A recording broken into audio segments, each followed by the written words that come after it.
है भगवान का वात्सल्य।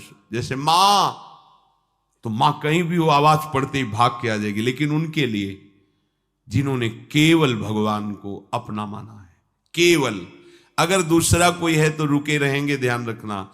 अगर दूसरा कोई बल नहीं है तो उसी समय आपको अनुभव होगा आ गए प्रभु। जैसे द्रौपदी जी को अनुभव हुआ, वस्त्र रूप में आ गए प्रभु।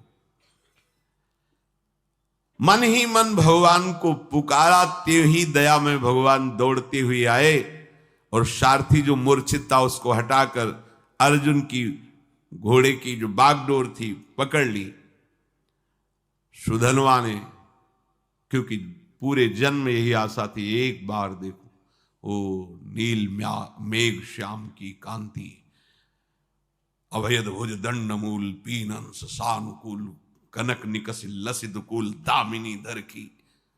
ऐसे सुंदर नेत्र, ऐसा पीता, पहले तो शोभा का पान करता रहा, जी भर के दर्शन किया, रथ से उतरा, प्रणाम मुद्रा में हुआ, क्योंकि आराध्य देव है। बस रोष में आके फिर रथ में, और पार्थ अब संकोच मत करना, तुम्हारी विजय होगी। ये देखो भगवत भक्तों का हृदय कैसा होता है, जिसके पक्ष में भगवान है, मैं कहता हूं तुम्हारी विजय होगी। पर मेरे पर विजय प्राप्त करने के लिए तुम्हें पुरुषार्थ दिखाना होगा। ऐसे नहीं कि मैंने धनुष रख दिया तुम्हारी विजय हो जाएगी। अर्जुन ने कहा, वीर आज मैं तुम्हारे सुंदर मस्तक को 3 बाणों के द्वारा काट कर गिराऊंगा। यदि मैं श्री कृष्ण के सामने तुम्हारे सिर को ना गिरा सकूं तो मेरे जितने पूर्वज हैं सब पुण्यहीन होकर के नरक में गिर जाएं। ये मैं प्रतिज्ञा करता हूं। सुधनवा ने कहा, पार्थ मैं श्री कृष्ण के सन्मुख प्रतिज्ञा करता हूं कि आपके तीनों बाणों को अपने पास नहीं पहुंचने दूंगा, बीच में ही काट के गिरा दूंगा और 3-3 टुकड़े करूंगा, और ऐसा ना करूं तो मुझे घोर दुर्गति प्राप्त हो। महाबली सुधनवा ने 10 बाणों के द्वारा अर्जुन को, 100 बाणों के द्वारा श्री कृष्ण को, 1 बाण रथ पर चलाया जो कुम्हार की चाक की तरह पूरे रथ को उठा के घुमाने लगा, और 100 हाथ दूर फेंक दिया सुधनवा ने। 100 बाण भगवान की पूजा में, 10 बाण अर्जुन की पूजा में, और 1 बाण मारा, रथ ऐसे चक्राकार होकर 100 हाथ दूर गिरा जाकर के। भगवान श्री कृष्ण बोले, धन्य है वीर, धन्य है। अर्जुन बिना समझे बूझे प्रतिज्ञा कर ली, पितरों को नरक भेजना है क्या? सुधनवा देखो कितना महाबली है। सुधनवा की शक्ति देखी तुमने? ओ श्री कृष्ण श्री कृष्ण श्री कृष्ण श्री कृष्ण नाम चल रहा है। अर्जुन ने कहा, प्रभु उसकी प्रशंसा क्यों की? बोले, जानते हो समस्त ब्रह्मांडों का भार लिए हुए मैं बैठा हूं, मुझे सहित तेरे सहित 100 कदम पीछे फेंक दिया। बोले, प्रभु इसका इतना बल कहां से आ गया? बोले, ये बहुत जोरदार है, एक तो निरंतर नाम जप कर रहा है, और दूसरा एक पत्नी व्रत है। बोले, ये एक सुदृढ़ पत्नी व्रत है, इसलिए हमको दूर फेंक दिया। अर्जुन ने भगवान से कहा, इस समय विनोद का समय नहीं है, इस समय तो हमारी हार हो रही, आपके बैठने पर भी। अब दिव्यास्त्र का संधान किया, काल को विराजमान किया बाण पे, संधान करके श्री कृष्णचंद्र जी ने कहा, गोवर्धन पर्वत उठाकर जो गोप गौओं की रक्षा की, उससे प्राप्त पुण्य मैं इस बाण पर विराजमान करता हूं। सुधनवा से कहा, बचो ये काल का बाण है। सुधनवा ने कहा, हमारे पास श्री कृष्ण नाम है जो काल का भी महाकाल है। देख लो, एक तरफ भगवान है, एक तरफ नाम है। ये देखो उन्हीं का नाम है, एक तरफ भगवान, एक तरफ भगवान का नाम। सुधन्वा ने जोर से उच्चारण किया, जय श्री कृष्ण। संधान किया, बाण के टुकड़े टुकड़े कर दिए। नाम का अद्भुत प्रभाव, टुकड़े टुकड़े कर दिए। और जोर जोर से जय श्री कृष्ण, जय श्री कृष्ण, जय श्री कृष्ण, मंगलमय नामों का जोर जोर से उच्चारण। त्रैलोक्य के ऋषि मुनियों में हाहाकार मच गया। भगवान ने गिरिराज उठाने का पूरा पुण्य लगा दिया और अर्जुन ने काल का संधान किया बाण पे। काल की भी चाल नहीं। ये नाम का प्रभाव देखो। भगवान ने अर्जुन से कहा, तुरंत दूसरा बाण निकालो, दिव्यास्त्र तो बढ़ता चला जा रहा है। भगवान ने उस बाण में अपनी बहुत सी शक्तियों का संधान किया। सुधन्वा से कहा, अब जीत के दिखाओ। देखो भगवान क्या करे, समझ रहे हो? मेरे नाम के आगे मेरे पुण्य और सुकृत और शक्तियां भी काम नहीं करती, इसीलिए नाम के अधीन भगवान हो जाते हैं। सुमिर पवन सुत पावन नामू, अपने बस करी राखे रामू। इस रहस्य को समझो। सुधन्वा ने कहा, अर्जुन अब मेरी प्रतिज्ञा सुनो। यदि मैं इस बाण को टुकड़े टुकड़े न कर दूं तो अरुंधति सहित महर्षि वशिष्ठ की ब्रह्म ऋषि की हत्या का पाप मुझे तुरंत लगे। सुधन्वा ने तुरंत गोविंद कृष्ण बाण मारा। प्रबल पुरुषार्थ से चलाया हुआ अर्जुन का भगवान की शक्ति से संपन्न बाण 5 टुकड़े हो गए। भगवान ने कहा, ये भी गया।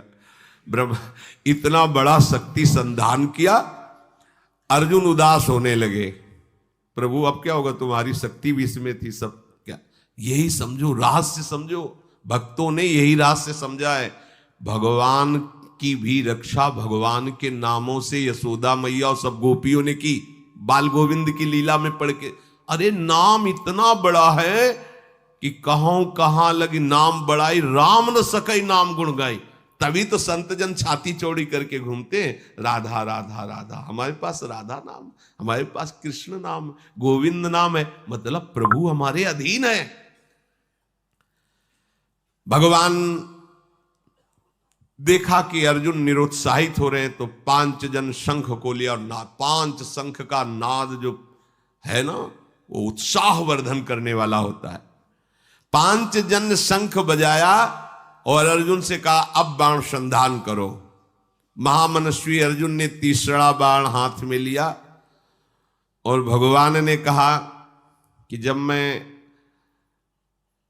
राम अवतार में राम जी बना था तो एक पत्नी व्रत रहा हूं, उसमें तो राम जी बहुत मर्यादा पुरुषोत्तम अवतार भगवान का। ये प्रेमावतार है, वो मर्यादा पुरुषोत्तम, यही प्रभु है। मैं उस सुकृत को इस बाण पर विराजमान करता हूं। फिर ब्रह्मा जी को आदेश किया, पिछले भाग पर विराजमान हो, और काल को दोबारा आदेश किया, अग्रभाग पर प्रतिष्ठित हो। और प्रभु ने कहा, चलाओ बाण। ब्रह्मा जी, काल जी और वो पुण्य सुकृत रामावतार का एक। सुधन्वा प्रभु की तरफ देखा और मुस्कुराया। बड़ा प्रेममय प्रसंग है। अर्जुन से बोला, अब भी संशय है तुम्हें? तुम्हारे विजय के लिए क्या कर रहे हैं, देख रहे हो? तुम्हें संशय? भला कोई प्रतिज्ञा करो अब तुम इस बाण के बचाने के लिए। अर्जुन ने कहा, वीरवर, यदि तुम्हारा मुकुट सहित मस्तक में काट के ना गिरा दूं तो भगवान श्री हरि और भगवान शंकर में भेद करने से, निंदा करने से जो पाप लगता है वो मुझे अभी लगे। सुधन्वा ने कहा, मैं इस बाण को अगर काट ना दूं तो काशी में मणिकर्णिका तीर्थ में भगवान शिव जी को पैर मारने से जो पाप लगता है, शिव विग्रह पर पैर, वो मुझे पाप अभी लगे।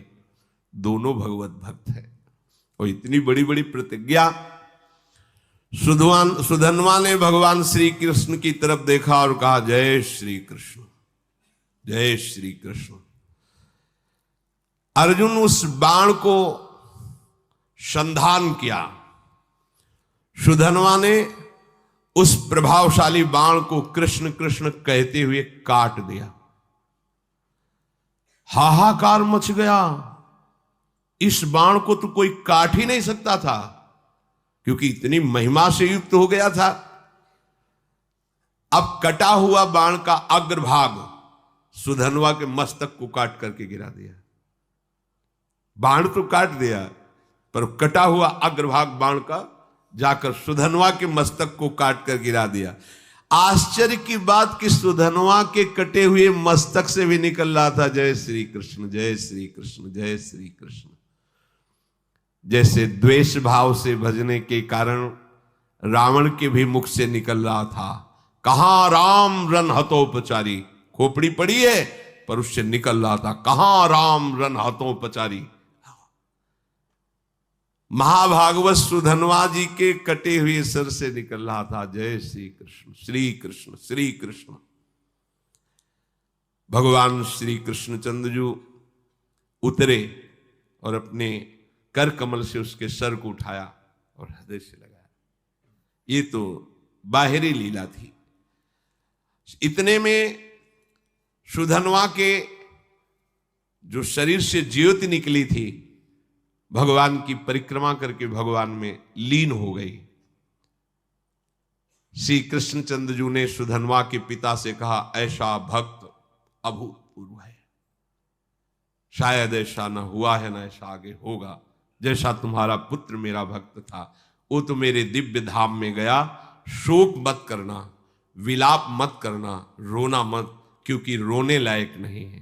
रोने लायक संसारी जन होते हैं जो प्रभु से विमुख जीवन व्यतीत करते हैं। जो प्रभु में जीवन व्यतीत करते हैं वहां तो उत्साह मनाया जाता है, क्योंकि वो धाम गया, नरक तो गया नहीं कि रोए। धाम गया तो खूब नाम कीर्तन किया जाता है। भक्तों को अभय देने वाले प्रभु श्री हरि के नाम की अपार महिमा है। इसलिए भगवान कह रहे, अनन्य हो करके सततम कीर्तयन्तम, निरंतर मेरा, इससे बड़ा कोई लाभ नहीं। क्या चाहिए, जो चाहिए सब प्राप्त हो जाएगा। आप जैसे भी बने, भाव से कुभाव से, श्रद्धा ना हो तो भी जो नाम आपको प्रिय लगे, सब हमारे प्रभु के नाम है। उनके नाम का खूब जप करो, कीर्तन करो, सुखी हो जाओगे, आनंदित हो जाओगे। भगवान उनकी ही रक्षा नहीं करते, हम सबकी रक्षा करेंगे। पर जब हम अहंकार से युक्त होकर, तो फिर भगवान अहंकारी की रक्षा नहीं करते। जो भगवान का आश्रय लेकर नाम जप करता है, भगवान उसकी निश्चित रक्षा करते हैं।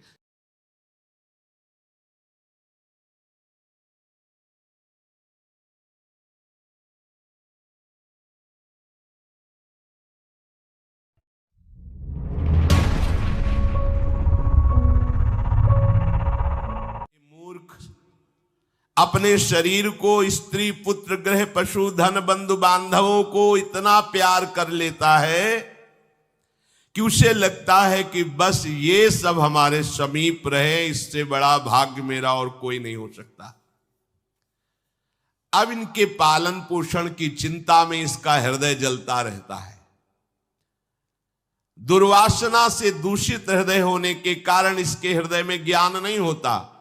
परिवार का पोषण करने के लिए पाप करने लगता है, मनमानी आचरण, जैसे धन आवे वैसे। ध्यान रखना, यदि आपने किसी निर्दोष को दंड विधान किया है किसी पदवी पे बैठ के, या किसी असहाय असमर्थ को अपने बल के द्वारा रौंद करके तुमने धन लिया है, या छल कपट हिंसा के द्वारा तुमने धन लिया है, तो किसी दूसरे की जरूरत नहीं तुम्हारा नाश करने के लिए, वो धन ही पर्याप्त है। जो धन तुमने लिया है, तुम्हें किसी दूसरे दुश्मन की जरूरत नहीं, वो धन ही तुम्हारा सर्वनाश कर देगा। देख लेना, देख लेना, खुद अनुभव कर लेना। इसी जीवन में तुम्हें अनुभव होगा कि मैंने बहुत गलत किया है। मरते समय तक तुम्हें ये बोध हो जाएगा कि तुमने क्या किया है। अभी नशा है तुम्हारे दिमाग में बल का, बुद्धि का, तो देख लो कुमार्गामी प्रवृत्तियों के द्वारा धन कमा के, पर जब इसका परिणाम आएगा तो रोते नहीं बनेगा। रोने लायक भी नहीं रहोगे, आंसू भी नहीं निकल पाएंगे, आह मचेगी हृदय में। वो अपनी परिवार के पोषण के लिए इतना जलने लगता है कि तरह तरह की पाप की कमाई करके परिवार को सुखी करना चाहता है। हे माता जी, वो धन वस्तुएं कमा के लाता है और उल्टा स्त्रियों के द्वारा संभोग आदि के समय प्रदर्शित किए हुए माया में कपटपूर्ण प्रेम को वो अपना जीवन समझ लेता है। बालकों की मीठी मीठी तोतली बानी में वो इतना फंस जाता है कि दुख प्रधान कपटपूर्ण कर्म करके उनकी कामनाओं को पूर्ण करना चाहता है। दूसरे बेटे का अपहरण करके उसकी हत्या भले हो जाए पर मेरा बेटा सुखी रहे। कैसे ऐसा हो सकता है? ऐसा कैसे हो सकता है? अगर किसी को तुमने 100 आंसू गिराए हैं तो 10,000 आंसू तुम तैयार रखो, तुम्हारे 10,000 आंसू गिरेंगे। तुमने किसी को अगर एक बार भी कटुवचन बोला है तो 10 बार तुम्हें कटुवचन सहना पड़ेगा। ये भूमि है, जैसे एक दाना फेंको तो सैकड़ों दाना पैदा कर देती, इसे कर्म भूमि कहते हैं। तुम्हारा कर्म बहुतायत होकर तुम्हें फल देगा, अच्छा या बुरा, जैसा कर्म किया है। अब वो सोचता है कि धन के द्वारा हम अपने और अपने परिवार के दुख का नाश कर लेंगे। इसी में वो सुख मानने लगता है कि एन केन प्रकारेण दंभ कपट पाखंड झूठ हिंसा दुराचार व्यभिचार कैसे भी हो धन मिलना चाहिए। अब वो भयंकर हिंसा वृत्ति के द्वारा धन संचय करता है और अपने परिवार का पोषण करता है, जिसके फलस्वरूप उसके लिए नरक निश्चित हो जाता है। जीते जी ये अमुक नरक में जाएगा। जैसे कानून है, आप हत्या करोगे तो अमुक केस लगेगा, उसका परिणाम आपको फांसी या आजीवन सजा, ऐसी पहले से निश्चित है। ये कर्म करोगे तो आपको ये नरक मिलेगा, ये कर्म करोगे इतने कल्प तक। वहां वर्ष नहीं चलते, कल्प चलते हैं।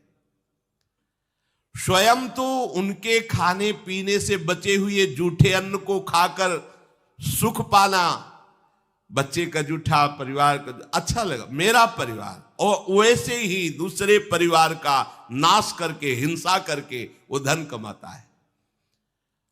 जब ऐसा कोई करता है तो बार बार प्रयत्न करने पर भी दुख हटता नहीं, दुख बढ़ता चला जाता है। लोभवश वो इतना अधीर हो जाता है कि उसे जीवन भार लगने लगा। अब क्या करूं, कैसे करूं? क्योंकि अधर्म के द्वारा कमाया हुआ धन कभी शांति प्रदान नहीं करता, सदैव दुख बढ़ाता रहता है, विपत्तियां बढ़ाता रहता है। मंद भाग्य, मंद बुद्धि वाला पूरा जीवन व्यतीत हो गया अधर्म करते हुए, अब आया बुढ़ापा, चिंता छा रही है, लंबी लंबी सांसें ले रहा है, कोई उससे बात नहीं कर रहा है। जिनका पालन पोषण किया है वही पुत्र परिवार उसको देखना भी पसंद नहीं करते। खूब खूब खास के थूकता है बुढ़ा, घर के बाहर सब गंदगी फैलाए है। अगर कहीं साइड में कमरा पिछवाड़े टाइप कहीं हो तो ऐसे रखे जाते बूढ़े बाड़े, इज्जत खराब होती, सामने ही प्रवेश होते, खांस रहे बैठे हैं, कोई उनका आदर नहीं करता। जैसे किसान बूढ़े बैल की उपेक्षा कर देता है, ऐसे परिवार वाले उसकी उपेक्षा कर देते हैं। फिर भी उसे घर से वैराग्य नहीं होता, हरि की याद नहीं आती। उसने स्वयं जिनको पाला था वही उसका निरादर करते हैं, पक्का। एक बिंदौर है यमुना के किनारे, फतेहपुर जिला, उस समय भ्रमण में थे तो एक गांव की गली से निकलना पड़ा। तो कोई ऊपर से देख रहा था, वृद्धाया, बड़ा महल जैसा मकान बना था। स्वामी जी रुकिए रुकिए रुकिए, बोलिए क्या बात? मैं बहुत दुखी हूं, ये सब मैंने कमा के मकान बनाया है, मेरे बच्चे मुझे रोज गाली देते हैं, मारते हैं, अच्छे अच्छे पदार्थों बना के पाते हैं मेरे लिए, ऐसे ही क्या करूं? बाबा जी बन जाओ। बाबा जी से पूछोगे तो क्या बन जाओ? एकमात्र उपाय भगवान की शरण में हो, अब भजन करो, चौथी अवस्था है। बोले वो तुमसे बात नहीं बनेगी, चल दिया। क्योंकि लोगों की धारणा होती कोई जंतुर दे देंगे, कोई छूछा कर देंगे, काम बन जाएगा। बहुत गिरी हुई स्थिति लोगों की होती है। वो ये नहीं समझते कि राधा राधा कृष्ण कृष्ण कहने से सब दुख दोष नष्ट हो जाएंगे। तुम्हारा परिवार क्या तुम्हें विश्व प्यार करने लगेगा। जा पर कृपा राम की हुई, ता पर कृपा करे सब कोई। विश्व तुम्हें प्यार देगा, विश्व तुम्हें सम्मान देगा, यदि तुम विश्वेश्वर भगवान श्री हरि का नाम जप करोगे, उनका आश्रय